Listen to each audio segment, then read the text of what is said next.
नमस्कार, जय हिंद, वंदे मातरम। चलिए, चुनाव खत्म हुआ, अब लॉकडाउन ही लगा लेते हैं। ये मैं नहीं कह रहा हूं, ये राष्ट्रीय एजेंसियां कह रही हैं, सुप्रीम कोर्ट कह रहा है और सरकार इस पर मंथन कर रही है कि भैया चुनाव तो हो गए खत्म, अब चलिए बढ़ते हैं लॉकडाउन की तरफ और देश को बचाते हैं, देश की गरिमा का ख्याल करते हैं।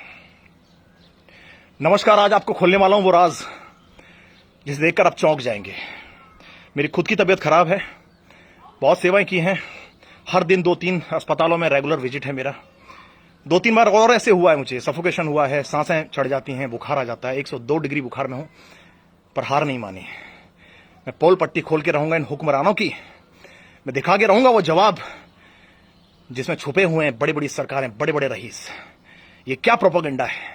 लॉकडाउन पर लॉकडाउन लग रहा है। किसको बचाने की बात कर रहे हो सर? किसको बचाओगे? आम पब्लिक को? आम पब्लिक तो मर जाएगी कुछ दिनों बाद। बैंक ईएमआई नहीं छोड़ रहे हैं, रोज फोन आ रहे हैं मेरे दोस्तों के पास, रोज मुझे मैसेज आते हैं। मकान मालिक किराया नहीं छोड़ रहे हैं। महंगाई तो खत्म ही होगी बॉस, कोई महंगाई की बात नहीं करता। आज कोई भी इंसान पेट्रोल की बात नहीं करेगा, महंगाई की बात नहीं करेगा, क्योंकि लोग जिंदा हैं, इसी को विकास माने बैठे हैं। यही विकास उनके लिए कि वो जिंदा हैं आज। और आज वो खोलूंगा राज, देखकर शेयर करते चलिए, क्योंकि इतना बड़ा प्रोपेगेंडा साबित होगा। 20 लाख करोड़, 20 लाख करोड़ भाई साहब आया और चुटकियों में चला गया। चलिए, एक ऐसी चीज खोलता हूं जो किसी ने नहीं बोली आज तक। आपको मालूम है ये बंगाल के चुनाव में कितना खर्चा आया है? बंगाल के चुनाव में 2000 करोड़ का खर्चा है। 2000 करोड़ का खर्चा है बंगाल के चुनावों में, सारी पार्टियों ने मिलकर किया है। भाई साहब, ये इतना बड़ा अमाउंट है कि अब लॉकडाउन लगाते साहब पक्ष में। चलिए, मान लिया आपने बोल दिया कि लॉकडाउन लगाने से 7 दिन में कोरोना मर जाएगा। आपने लास्ट टाइम भी किए थे, कई महीना चलता रहा लॉकडाउन, लेकिन कोरोना फिर से आ गया। आप भी नहीं समझ पाए कि लॉकडाउन वास्तव में हमारे लिए यूजफुल है, सहयोगी है या नहीं है। पर चलिए, मैं मानता हूं कि आप लॉकडाउन कीजिए, मैं आपको समर्थन देता हूं, पूरी पब्लिक आपको समर्थन देती है। लेकिन ये ईएमआईज इन बैंक वालों का, बाकी महंगाई का, किराएदारों का, इनका क्या करोगे साहब? हर किसी के अकाउंट में 4-4 हजार रुपए डालिए ताकि वो राशन खरीद सकें। ईएमआईज माफ करवाइए, बिजली के बिल माफ करवाइए, 4000 रुपए। अब कैलकुलेशन जो बताऊंगा उसमें हिलने वाले हो। ये 2000 करोड़ रुपए जो सरकार ने खर्च किए बंगाल के इलेक्शन में, आसाम के इलेक्शन में अलग से हुए हैं, ये 2000 करोड़ भाई साहब अगर 4000 रुपए के हिसाब से अगर अकाउंटों में डाले जाते तो करीब करीब 20 लाख अकाउंट, या उससे ज्यादा, मेरे ख्याल से 40 से 50 लाख अकाउंटों में डाले जा सकते थे। 2000 करोड़, 1 करोड़ अकाउंटों में डाले जाते तो 2000 रुपए हर अकाउंट में पहुंचते, यानी 4000 रुपए 50 लाख लोगों के अकाउंट में रोज पहुंचते, मतलब उस महीने का खर्चा पहुंचता। भाई साहब, उसकी कौन फिक्र करेगा? कितनी सुसाइड हुई आपको मालूम है? कितनी सुसाइड हुई है? मेरे दोस्त ने अभी 4 किलोमीटर दूरी पे सुसाइड कर लिया। बैंक ईएमआईज और कर्जे नहीं चुका पा रहा था, बीबी के ताने, घर वालों को क्या खिलाएगा। मैं रोज जाके कुछ ना कुछ बांटता हूं। कल हम लोग मेरी टीम के साथ में खाना बांटने वाले थे, क्योंकि आज बीमार पड़ गया इसलिए मैं 2 दिन और रेस्ट लूंगा। कल बांटने वाले थे हम लोग, फिर मैं कोरोना किट बांटने वाला था। मैं रोज वीडियो बना के नहीं डालता, क्योंकि कुछ चमन चूतिए ये सोचते हैं मैं पब्लिसिटी कर रहा हूं, फॉलोइंग बढ़ाने के लिए। भाई साहब, अगर आप कुछ कर नहीं सकते तो कम से कम नेगेटिव थॉट्स तो मत लाइए। किसी को प्रोत्साहन नहीं दे सकते तो उसका मनोबल तो मत गिराइए। बहुत कमेंट आते हैं, बहुत गालियां आती हैं, ठीक है भाई साहब, आपका काम है, आपके संस्कार हैं, पर मेरा संस्कार कहता है कि परोपकार करते रहिए जब तक आपकी जान में जान है। मैं मानता हूं हर सरकार में कमियां हैं, यह बात सिर्फ बीजेपी कांग्रेस की नहीं है। ममता जी ने वही किया, राजस्थान में वही हो रहा है, शिवसेना में वही हो रहा है। भाई साहब, कहर मचा रखा है, अस्पताल वाले छोड़ नहीं रहे हैं। पेशेंट की रेट फिक्स की जा रही है, 1.5 लाख रुपए से नीचे तो आएगा नहीं हॉस्पिटल में एडमिट हो गया तो। मैं दुआ करता हूं भाइयों, अगर आप थोड़े भी सिम्टम आ रहे हैं, जैसे मुझे आए हैं, आज मेरी सांसें फूल गई हैं, मुझे 102 फीवर आ गया है, खांसी है, जुकाम भी हल्का सा हुआ था, वो तो मैंने थोड़ा मेडिसिन ली है।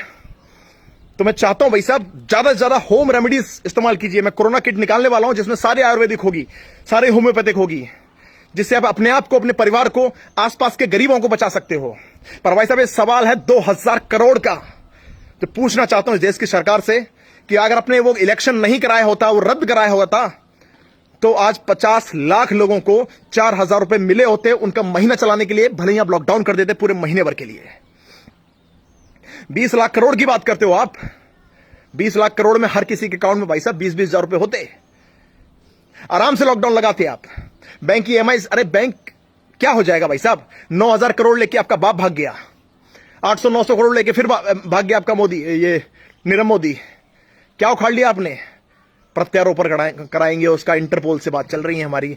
भाई साहब जितना प्रताड़ित, जितना परेशान ये मिडिल क्लास हुआ है, गरीब आदमी हुआ है भाई साहब। अमीर स्टेबल है, खर्चा करना नहीं चाहता, किसी को पैसे देना नहीं चाहता, मदद करना नहीं चाहता। मिडिल क्लास मदद कर रहा है, ग्राउंड पर उतर रहा है, सेवा कर रहा है। गरीब आदमी भूखे मर रहा है। भाई साहब मेरी दरख्वास्त है आप सभी से, इन आवाजों को सरकारी आकाओं के कानों तक पहुंचाओ और सवाल पूछने का अधिकार बनता है मेरा। भाई साहब मुझे लेटर्स आते हैं, मुझे धमकी दी जाती है, नोटिस आ चुके हैं 2 कि मैं क्यों बोल रहा हूं, क्यों बुराई कर रहा हूं। भाई साहब मैं सरकार की बुराई नहीं कर रहा, मैं बार बार कह रहा हूं। आप बीजेपी से हो सकते हैं, आप कांग्रेस से हो सकते हैं, आप शिवसेना से होते हैं, निर्दलीय हो सकते हैं। मैं सिर्फ सवाल उठा रहा हूं आपकी नीतियों पर, मैं सवाल उठा रहा हूं आपके संरक्षण प्लान पर। क्या रणनीति है आपकी? आपने तो सुप्रीम कोर्ट ने बोल दिया, आयोग ने बोल दिया कि लॉकडाउन फिर से लगाओ। कल को हो सकता है 2-3 दिन में भाई साहब लॉकडाउन, राष्ट्रीय लॉकडाउन लगा दिया जाए। क्या प्लान है भाई साहब हमें बचाने का? हम तो कंगाल हो गए बांट बांट के भाई साहब।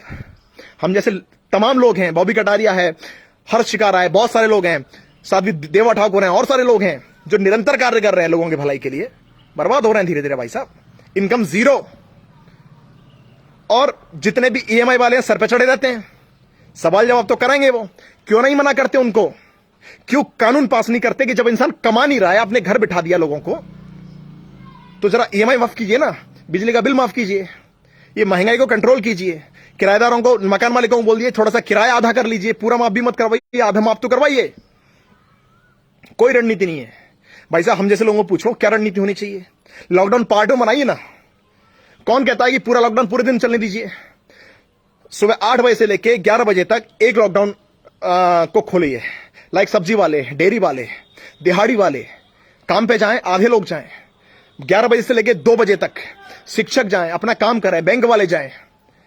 3 बजे के बाद फिर आप 5-6 बजे तक आप इनको इजाजत दीजिए, कॉर्पोरेट वालों को इजाजत दीजिए, थोड़ा काम करने दीजिए, सैलून खोलिए, ब्यूटी पार्लर्स खोलिए। भाई साहब रणनीति बनाइए। आपके फैसले से कुछ होने वाला नहीं है, क्योंकि अगर लॉकडाउन ही समाधान होता तो कोरोना कब का भाग चुका होता। कोरोना नहीं होता। जिस स्टेट में लगातार लॉकडाउन लगाया जा रहा है, MP के अंदर फिर लॉकडाउन है 7 दिन का और का, महाराष्ट्र फिर बंद कर दिया गया, हरियाणा बंद हो गया है, दिल्ली भी कगार पर है, यूपी में बस नहीं चल रही है। अगर ऐसा ही होता तो महाराष्ट्र में एक भी केस नहीं बचता। 7 दिन में अगर सब खत्म हो जाता लॉकडाउन से, महाराष्ट्र में क्यों हो रहा है फिर? क्यों MP में हो रहा है? मैं जानता हूं कि मेरी बातें कड़वी हैं, पर मेरा फर्ज है आपको बताना। मुझे नोटिस आते रहेंगे, मुझे प्रताड़ित किया जाएगा, हो सकता है मैं यहां पर ना रहूं, जेल में रहूं, पर मैं मेरी आवाज बुलंद करता रहूंगा। चाहे मैं बीमार रहूं, चाहे मैं प्रताड़ित रहूं, मेरा फर्ज बनता है आपको अपनी ताकत का एहसास कराना। लोकतांत्रिक गणराज्य है ये। हमें हक बनता है सरकार से पूछने का कि 20 लाख करोड़ रुपए कहां गए जो आपने पास किए थे? वो 2,000 करोड़ रुपए क्यों खर्च किए गए? आसाम में फिर भी 1,000 करोड़ खर्च किया होगा, वहां क्यों खर्च किया गया? क्या चुनाव इतने इंपॉर्टेंट थे? अरे और रहने देते सामने वाले विपक्ष पार्टी को 1 साल और, कि चलो भैया आप ही राज कीजिए। कितना खर्चा कर दोगे आप उन पे? कितना बजट दे दोगे आप उन पे? और उनको बजट दे दोगे तो क्या अपने बजट में घोटाला करोगे? सवाल करता है भारत। मोदी साहब आप मन की बात करते हो, मैं दिल की बात करता हूं। और मैं पूछना चाहता हूं कि क्यों इलेक्शन करवाया गया जब आप हार ही गए, जब आप जीत ही नहीं पाए, तो 2,000 रुपए क्यों खर्च किए गए? 2,000 करोड़ रुपए, वो 1,000 करोड़ रुपए क्यों खर्च किए गए आसाम के इलेक्शन में? पंचायती इलेक्शन हुआ, मुंह की मार खा रहे हैं। क्यों खर्चा कर रहे हो भाई साहब? आपको पता है कि देश में ऑक्सीजन की कमी है, आपको पता है देश में रेमडेसिविर जैसे इंजेक्शन, चलो वो तो खतरनाक है ही, मैंने लास्ट वीडियो में बोला था, और भी कई सारे मेडिसिन और इक्विपमेंट्स की कमी है। क्यों प्लांट नहीं लगवाते हमारे देश में? क्यों बढ़ाते नहीं हो हॉस्पिटल की तादाद को? वो पैसा वहां यूज कीजिए ना। पर नहीं, सत्ता के हवस के पुजारी जितने भी पार्टी वाले हैं, एक को टारगेट नहीं कर रहा, जितने भी पार्टी वाले हैं एक ही थैली के चट्टे वट्टे हैं। मैं उम्मीद करता हूं कि सरकार इस पर विचार करेगी।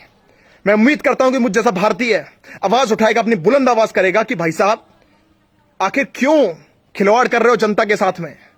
ये अभी तक साबित नहीं हुआ है कि एक घोटाला है, महाघोटाला है, ये कोई साजिश है। कोरोना आखिर है क्या? ना डॉक्टर जानता है, ना साइंटिस्ट जानते हैं, ना सरकार जानती है, ना आम जनता जानती है। बस आपने बोल दिया लॉकडाउन, हम पीछे जा रहे हैं। आपने बोल दिया कि लॉकडाउन वहां पे रहेगा जहां पे लोग काम कर रहे हैं, पर आप ये भी मानते हो कि वहां नहीं रहेगा जहां पे इलेक्शन है। वहां आप गले मिलोगे, भीड़ इकट्ठी करोगे, वहां आपके कलेक्टर सैल्यूट करते नजर आएंगे। यहां कलेक्टर डंडे बरसाते हुए नजर आ रहे हैं, पुलिस वाले प्रताड़ित कर रहे हैं। एक महिला का वीडियो देख रहा था, थप्पड़ मारा उसको।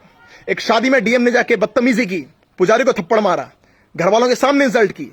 भाई साहब, इनको जेल क्यों नहीं कराते हो? ठेले पलट देते हैं सब्जी का, बहुत सारे वीडियो वायरल हो रहे हैं। भाई साहब, डेथ सर्टिफिकेट देखा मैंने, कल का वीडियो है, डेथ सर्टिफिकेट देखा, उनकी माताजी जिंदा थी, शायद दिल्ली का वीडियो है। भाई साहब, सस्पेंड कर देते हो आप, फिर ले लेते हो।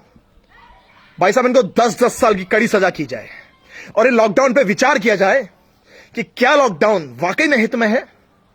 हमारी सरकार ने जितनी भी है, जिन्होंने लॉकडाउन लगाए थे पिछले 7 दिन से, 1 महीने से, पिछले साल से, क्या वो उनके हालात सुधर गए? लाशें बिछ रही हैं। भाई साहब, शर्म कीजिए। और लाश की कमाई खाने वालों, इन सभी डॉक्टरों से जो इनकी कमाई खा रहे हैं, मैक्सिमम 70% डॉक्टरों की बात कर रहा हूं मैं, कुछ तो शर्म कीजिए भाई साहब।